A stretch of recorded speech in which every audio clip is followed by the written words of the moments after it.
In this video, I'll be showing you how to transfer photos from Samsung phone to USB flash drive. But anyways, getting into it, it's very simple to go ahead and do this.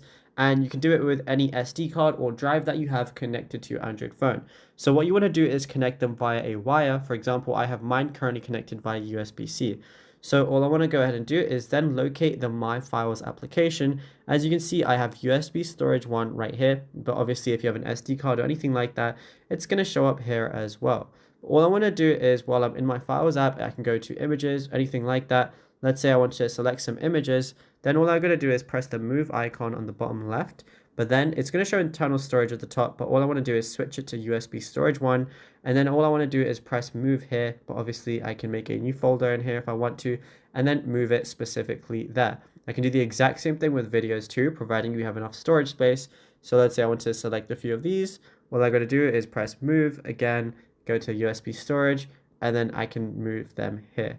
And yeah, it's literally as simple as that. There is nothing else to it. You can do this as many times as you want, providing you have enough storage, and it is very quick. Just make sure you're trying to use a high-speed wire if you're able to, and then you should be good to go.